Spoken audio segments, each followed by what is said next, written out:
Assalamualaikum warahmatullahi wabarakatuh. Ensiklopedia Al-Fatih kembali ke hadapan Anda untuk berbagi info Islami. Semoga menginspirasi aktivitas Anda hari ini. Dan jangan lupa klik tombol subscribe dan aktifkan notifikasi tombol lonceng agar tidak tertinggal berita terbaru dari Ensiklopedia Al-Fatih.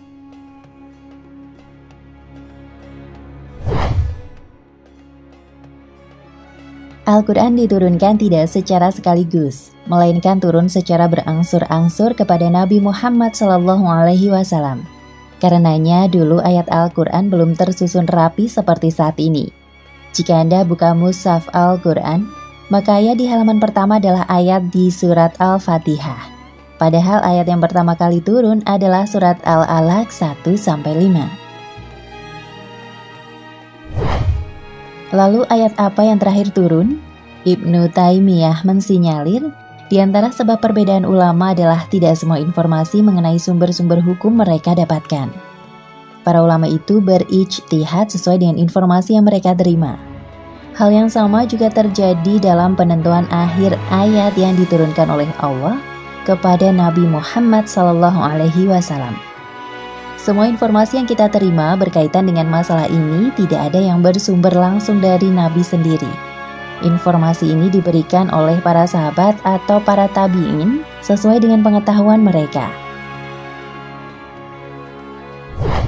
Selain sebab di atas, ada sebab lain yang juga cukup penting dari masalah ini, yaitu informasi yang kita terima acap kali bernuansa mutlak, tidak dalam perspektif tertentu.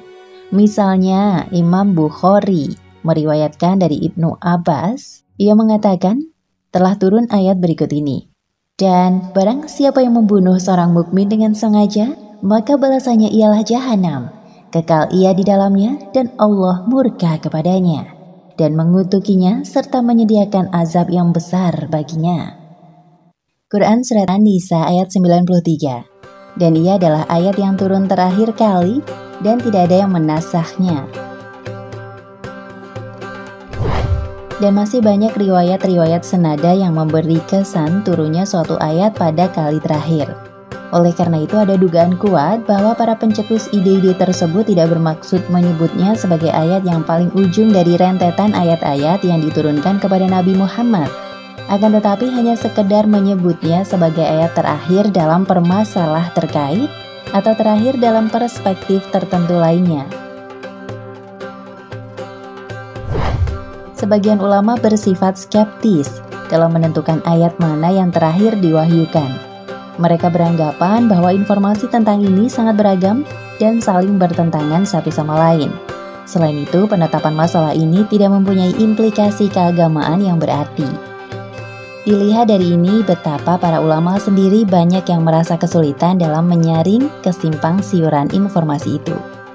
Quran Surat Al-Maidah ayat 3 turun di Arafah pada saat Rasul melaksanakan haji wada pada tahun 10. Sementara beliau wafat pada awal-awal tahun 11 atau 11 Hijriah. Ibnu Jarar Al-Tabari menginformasikan bahwa Rasulullah wafat setelah 81 hari dari hari Arafah, waktu di mana Quran Surat Al-Maidah ayat 3 turun. Oleh karena tenggang waktu yang lama ini, informasi bahwa ayat tersebut adalah ayat terakhir tidak pernah disebut dalam catatan-catatan penting Al-Quran. Informasi ini menjadi sangat populer di kalangan umat Islam hanya karena kandungannya yang menjelaskan telah sempurnanya Islam, yang kemudian dimaknai secara salah, bahwa sejak itu Nabi tidak pernah lagi mendapatkan wahyu Al-Quran. Informasi kedua, yakni Quran Surat Al-Baqarah ayat 281 yang diriwayatkan oleh An-Nasai, Ibnu Jarar, Ibnu Muradawai, dan Ibnu Abi Hatim. Jauh lebih mendekati kebenaran. Namun begitu terdapat informasi lain yang lebih kuat, yaitu informasi Imam Bukhari dari Ibnu Abbas. Juga diinformasikan oleh Al-Baihaqi, Ahmad Ibnu Majah, Ibnu Muradawai dari Umar, bahwa ayat terakhir adalah ayat riba. Quran Surat Al-Baqarah ayat 278 hingga 280. Informasi lain yang tidak kalah kuatnya adalah informasi Bukhari dan Muslim bahwa ayat terakhir adalah ayat dain atau hutang. Quran Surat Al-Baqarah ayat 282. Sesuai dengan informasi-informasi terakhir ini, adalah sangat mungkin ketiga informasi di atas benar semua. Yang berarti ayat terakhir yang turun kepada Nabi Muhammad SAW, Surat Al-Baqarah ayat 278 sampai 282. Keberatan muncul karena tidak ada keharmonisan antara ayat yang di tengah atau 281 dengan ayat awal 278 hingga 280 dan ayat terakhir 281. Di mana pembahasan pertama menyinggung transaksi yang mengandung riba, sementara yang di tengah mengenai hari akhir dan kemudian dilanjutkan dengan ayat ketiga menyoal hutang piutang. Akan tetapi ketidakharmonisan ini dapat ditengahi seperti telah banyak dibahas oleh para sarjana Al-Quran, bahwa ayat yang di tengah merupakan penguat terhadap larangan ayat awal atau riba 278 hingga 280 dan terhadap perintah ayat terakhir atau 281.